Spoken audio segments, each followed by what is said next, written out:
The night Ngozi opened her bedroom door and saw her husband with the woman she had fed, protected, and called her own sister. She didn't scream. She didn't cry.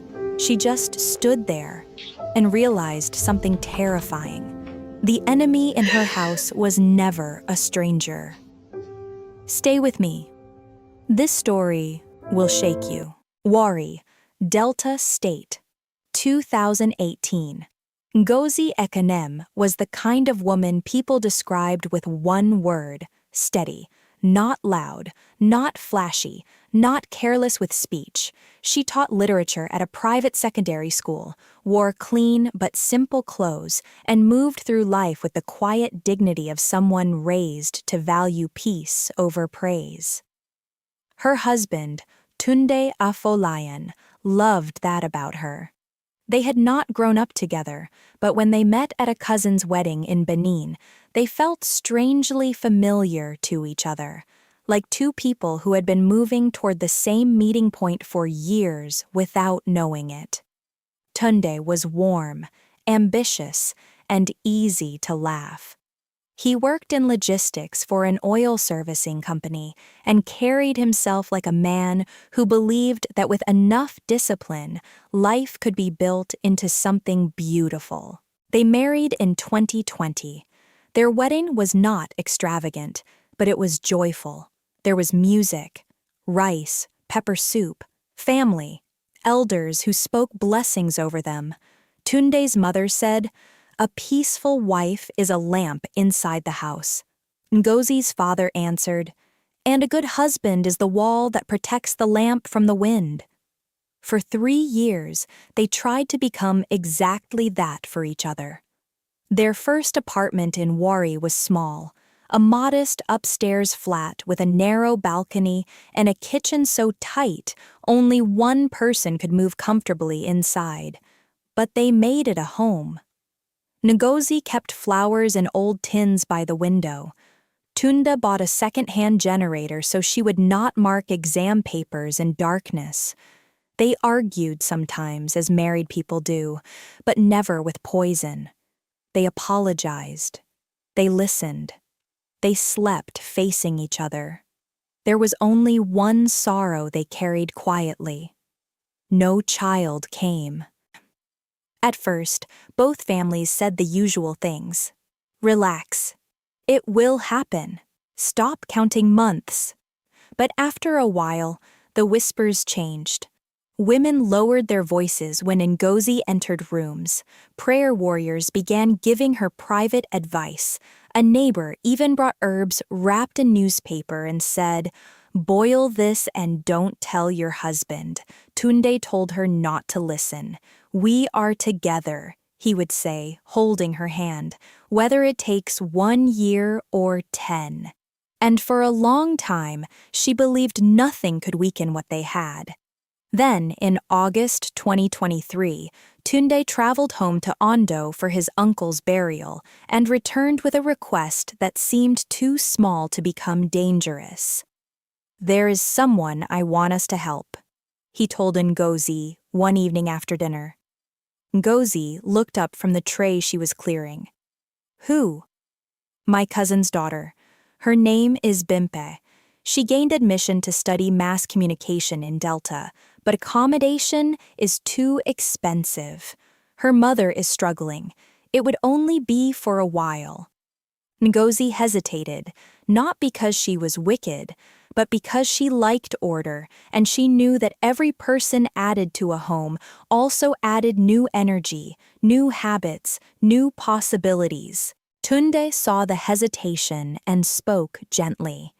"If you are uncomfortable, say so. I won't force it." Ngozi thought of the young girl far from home. She thought of the help people had given her when she first moved for school. She thought of what kindness looked like when practiced, not just preached. "How old is she?" she asked. 22. "And responsible?" Tunde smiled. "That is what they all claim." Ngozi laughed softly despite herself. "All right," she said. "Let her come." That was how Bimp entered their home. She arrived on a hot Sunday afternoon carrying one medium-sized box, a nylon bag, and a Bible pressed dramatically to her chest.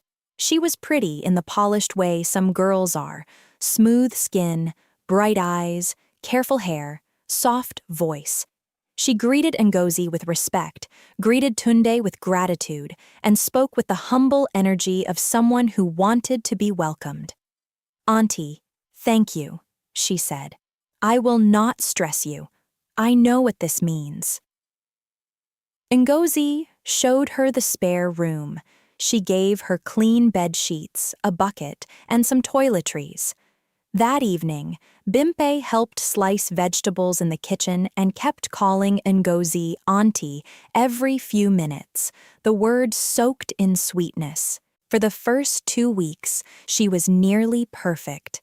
She woke up early. She swept before being asked. She offered to wash plates. She even ironed Tunde's shirts once and said, "Uncle works too hard. Let me help small." Ngozi began to relax. Maybe this would be fine after all. But trouble rarely announces itself with drums. It enters softly. It watches. It learns the rhythm of the house. By the 3rd week, small things began to shift. One afternoon, Ngozi returned from school earlier than usual and found Bimpe sitting too close to Tunde on the sofa, showing him something on her phone. They both moved apart quickly. Tunde looked normal. Bimpe smiled too fast. "What are you people watching?" Ngozi asked lightly. "Nothing, auntie," Bimpe replied. "Just a funny video." Ngozi nodded, but something small and cold moved inside her. That evening, while folding clothes, she noticed one of her nightgowns hanging in Bimpe's room. She stood still. Then she called out, calm but firm. "Bimpe, why is my nightgown here?" Bimpe appeared at the door almost immediately. "Oh, auntie, I'm so sorry. I thought it was one of the old clothes you wanted to dash me. I was going to ask." Ngozi took the gown from her hand and forced a smile. "It's all right," she said. But it was not all right. And from that moment, she began to watch. From that moment, Ngozi stopped moving through her own home as a woman at peace. She began to observe, not loudly, not suspiciously, but with the quiet attention of someone who has sensed danger and is waiting for it to reveal its full shape. Bimpe did not change suddenly. That was what made it worse.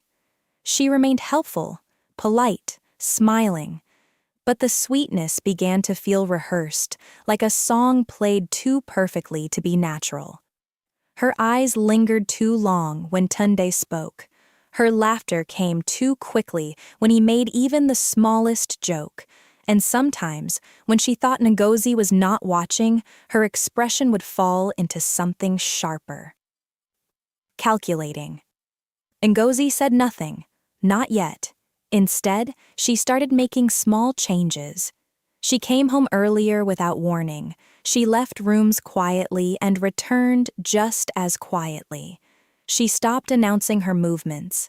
And slowly, piece by piece, the truth began to gather around her. One evening, as rain tapped softly against the windows, Ngozi stepped out to buy kerosene from a nearby shop. She walked quickly, her wrapper pulled tight against the wind, her mind already half on the food she needed to finish cooking. But halfway down the road, she stopped. Something felt wrong. It was not a sound, not a sight, just a pull, a knowing. She turned back. When she reached the house, she did not open the front door immediately. Instead, she moved quietly to the side window near the sitting room, the one where the curtain never closed completely, and through that small gap, she saw it. Bimpe, sitting on the arm of the sofa, too close, too comfortable. Tunde leaned toward her, his voice low, his face soft in a way Ngozi had not seen in months. Bimpe touched his shoulder. Not accidentally, not innocently, deliberately. Ngozi did not move. She did not gasp. She did not cry. She simply watched, and in that moment, everything rearranged itself inside her. The late laughter, the quick smiles, the missing boundaries, the feeling she had tried to ignore. It was no longer confusion. It was confirmation. Ngozi stepped away from the window and walked back to the front door. This time, she entered normally, pushing it open with the same calm rhythm she had used every day for years. The moment she stepped inside, they separated, too quickly. Tunde stood up. "You're back early," he said.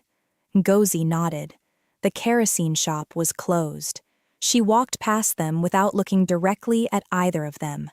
"I will finish cooking," she added.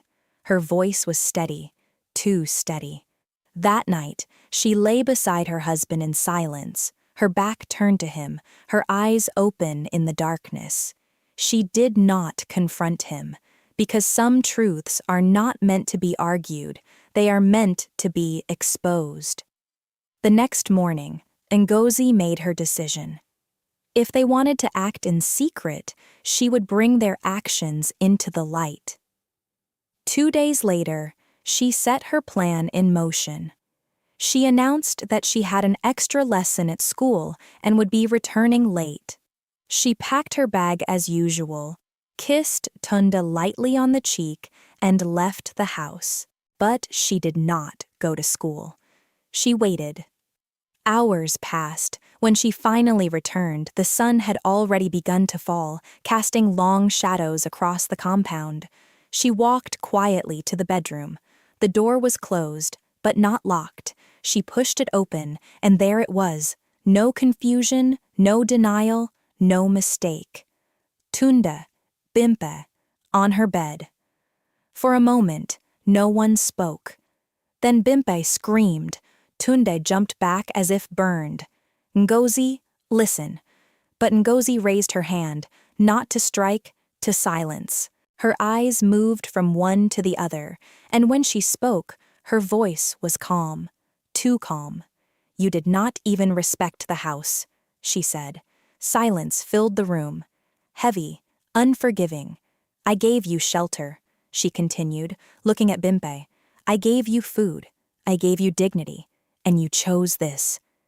Bimpe dropped to her knees immediately, tears spilling fast and loud. "Auntie, I'm sorry. I didn't mean—" "You meant it," Ngozi said. Then she turned to Tunde. "And you," she added quietly. "You looked at me every day and chose to betray me in the same space we built together." Tunde had no answer, because there was none. Ngozi did not shout. She did not cry. She walked to the wardrobe, took out a small bag, and began to pack. Tunde stepped forward. "Where are you going?" Ngozi zipped the bag slowly. "A place where I am not disrespected." "You can't just leave like this," he said. She looked at him, really looked at him. For the first time, she saw not the man she married, but the man he had chosen to become. "I already left," she said, and she walked out. Bimpe was gone before morning. No one knew exactly when she left. Some said she ran, others said she was sent away. It did not matter.